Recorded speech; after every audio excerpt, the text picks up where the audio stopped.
Hello and welcome, I'm Kate the Scrivener, and this is April 3rd, and it's also my last full day in this room, and I am a little bit sentimental about it. I have moved, I think, 6 times in the last 2 years, so my booktube channel has involved a lot of, moves. There has been so many different rooms, so many different things, and then hopefully this is going to be a permanent move for, a foreseeable future, not like for the rest of my life, but for a little bit longer, and I'm excited.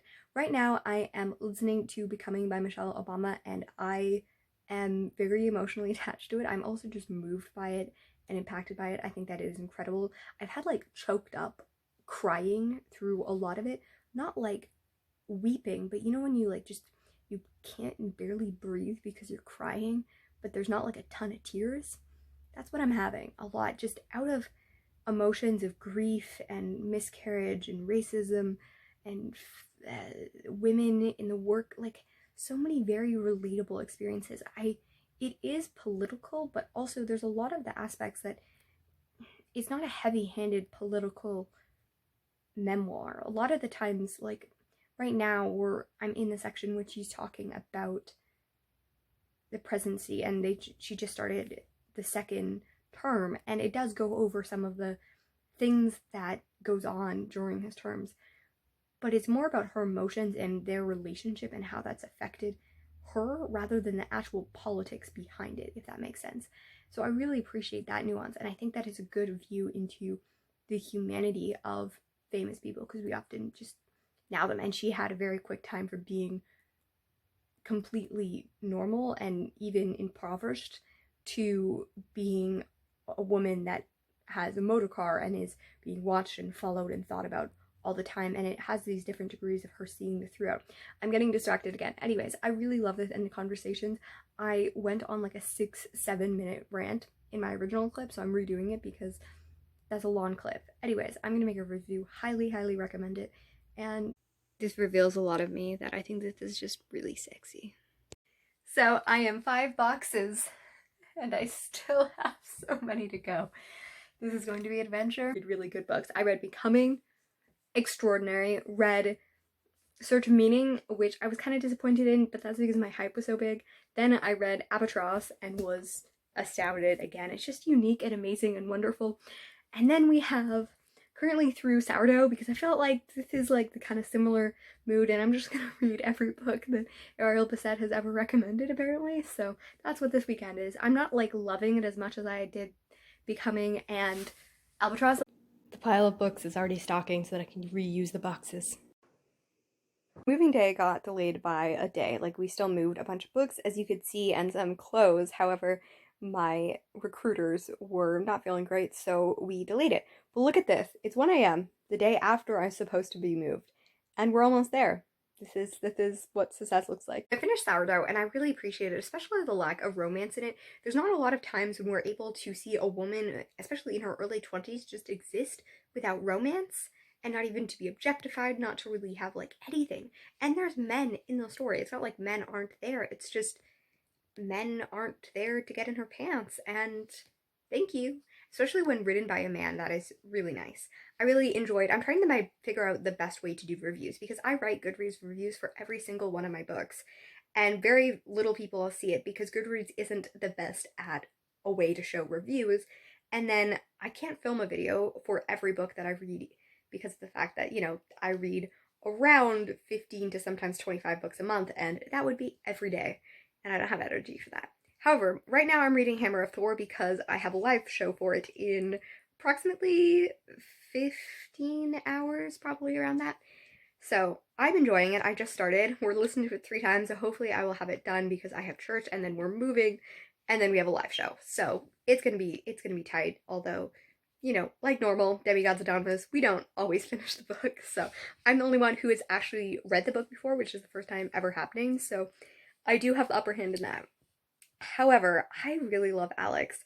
I'm just wondering if my thoughts were just overblown, but from the first time they appear in it, I am shocked by how well they are delivered, how well they're talked about, and how well they just endear themselves to me.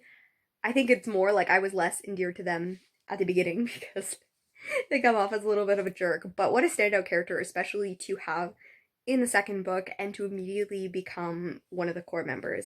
Sometimes in the darkest moments you look and ask, why? Why do you collect textbooks for classes you will never take so that you can carry them around and look at them and read them and enjoy them? It's just vanity.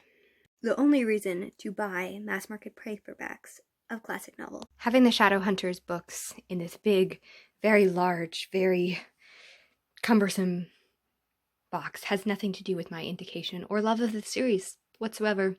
You know, books that I have been told to read over and over and over again and have totally read. Yeah, I've never said bad things about this series. It is moving day. I'm very, very excited. I finished Hammer of Thor. I really loved it. It was just wonderful. I didn't sleep last night. I kind of laid in bed for an hour before church trying to put myself to sleep. It didn't happen. Now we're moving. It's going to be wonderful. I'm hopefully going to have sustaining energy throughout this day. It's looking very empty in there. The hall is full of lots of books. My friends are on the way.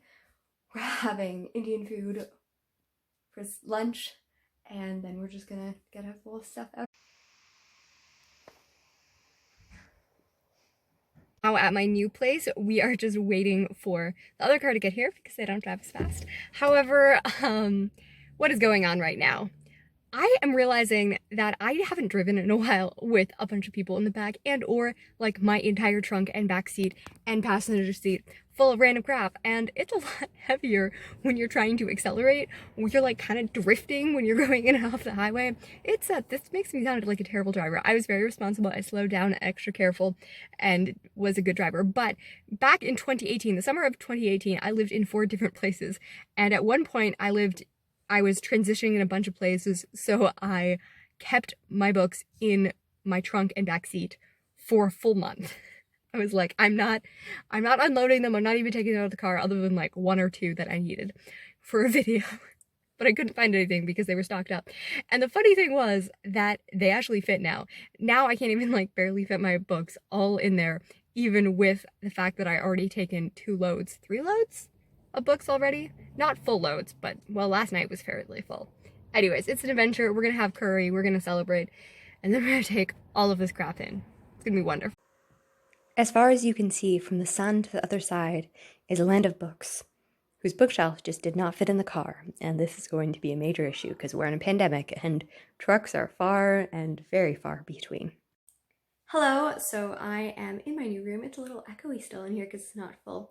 As you can tell, I have an empty bookshelf behind me. I have not yet done the work to restock the books. The big issue is that my big bookshelf, the one that is normally behind me that I stole from my school's library that fits like over 500 books on it, is not here. So I have my little black one, which already has all my nonfiction books on it.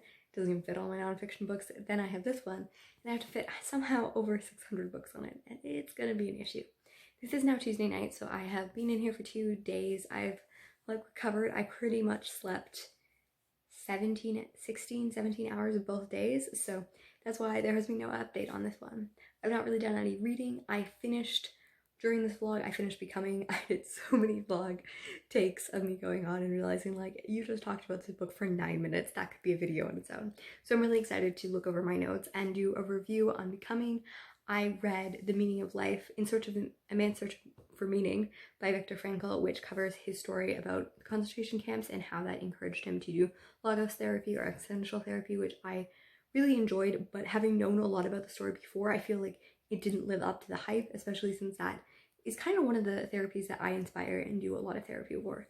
So I thought the later works in the genre of talking about the therapy was better than the thing that actually started the therapy. But it's kind of like the Star Wars thing where, you know, or I did this in 1984 as well, where I was like, I read so many dystopians now that reading 1984 as like an adult, it's less exciting to me because I know all of the other things, so it's not exciting. So I don't know if because I know so much about that kind of therapy, reading where it comes from is just like an inferior version because it is less nuanced than it would be at a later stage. So I don't know about that. And then I read Albatross, absolutely loved it. I felt really seen as a Canadian. I did a lot of research into Canadian literature. It's embarrassing how little I've done, so I'm hoping to do a project about Canadian literature going forward, which I'm very excited about. Then what else did I read? I was gonna look it up and then I was like, I totally remember. Oh, Sourdough. Sourdough was good. I gave a review already in here about it, I think. And then I've started Frankly in Love, and I'm not loving it so far. I think I really was on the adult book and adult contemporary thing, and this book it's a little juvenile, and also it has the manic pixie dream girl kind of thing going on so far. I'm only an hour in, maybe it won't stay, but right now I'm just like rolling my eyes, and having been that person that is a little bit odd, and guys just like to not be the nicest about it. They just like to see you as this person rather than who you are. It is really can be really destructive to girls. Like, I don't want to be a fetish, and that is kind of what is uncomfortably portrayed as, I think. And yeah, so maybe I'll continue, maybe I'm not. I want to give it a shot because I think that having like an Asian male main character is practically what we never ever see. Like, name another book with that is written, especially in North America. And then what else do we have? Watched Onward for the first time this night. It was my first time ever watching Disney Plus. My roommate has it, and I really liked it. I cried a lot during a lot of the emotional scenes. I thought it was a really cool integration of fantasy and modern times and a lot of other things, and I want to analyze the crap out of it, and I'm kind of doing that a little bit too. So yeah, thank you for joining me on this reading vlog, on this reading adventure. Hopefully I will figure out what to do for filming and backgrounds and what to do with 500 books that are just stacked in our living room. So happy reading, writing, and have a great day. Bye.